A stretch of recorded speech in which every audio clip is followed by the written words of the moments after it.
बिस्मिल्लाहिर्रहमानिर्रहीम अल्लाहुम्मा सल्ली अला मुहम्मद व अला मुहम्मद। मेरे दर्शकों को, मेरे नाज़रीन को मैं ये दिखाना चाहता हूँ कि आज दिल्ली में 2024 के फरवरी 12 को इंटरनेशनल बुक फेयर लग रहा है। और चूँकि मैं रहता नेपाल में हूँ और भारतीय हूँ और ईरान में पढ़ा हुआ हूँ, तो मुझे यहाँ देखकर बड़ा अच्छा लग रहा है। ये देखिए, ईरान का ये मुक़द्दस परचम जो यहाँ पर नस्ब है, इसी तरीके से सरज़मीन नेपाल का भी मुक़द्दस परचम यहाँ पर नस्ब है। और इसी तरीके से मेज़बान की कितनी सखावत है और दिल दरिया है। ये देखिए कि सारे परचम के शुरू में कहिए या आखिर में कहिए, ये भारत का परचम है जो मैं चूमता हूँ।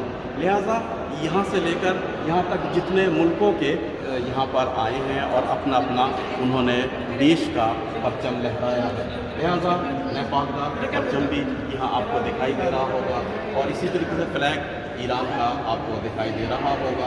इसी तरीके से ये फ्लैग किसी और मुल्क का है और नेपाल से मिलता जुलता एक फ्लैग यहाँ भी मुझे दिखाई दे रहा है आज। इसी तरीके से बांग्लादेश का है या दूसरे मुल्कों के फ्लैग भी यहाँ है। लिहाजा आज हम आए हैं दिल्ली में। मैं ये कहना चाहता हूँ, मेरा आखिरी जुमला है कि बहुत से लोग समझते हैं कि आप मीडिया का ज़माना है, सोशल मीडिया और ये वो, लिहाजा अब किताबों की अहमियत नहीं है। ख़ासकर हमारे बच्चे ये समझते हैं कि किताब कारआमद चीज़ें नहीं हैं, किताबों अब उसको कोई ख़रीदता नहीं है, कोई पढ़ता नहीं है, कोई लेता नहीं है। ख़ासकर मैं जैसे लाइब्रेरी, मुझे शौक़ है किताब जमा करने का, तो नहीं, ऐसा नहीं है। किताब की अपनी एक जगह है और किताब की जगह कोई ले नहीं सकता। कितनी भी ई किताब आ जाए, इलेक्ट्रॉनिक आ जाए, इंटरनेट, गूगल, फलां धमाका, मगर किताब की अपनी जगह है, उसकी तक़द्दुस अपने जगह पर है, उसकी अहमियत की अपनी जगह है, उसको पढ़ने में जो सहूलत है वो अपने जगह पर है।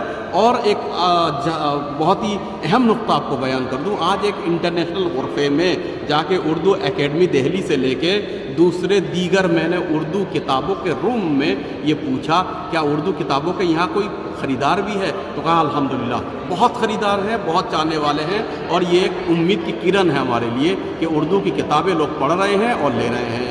ठीक है, इसी पे मैं इत्तफ़ा करता हूँ। खुदा हाफिज़।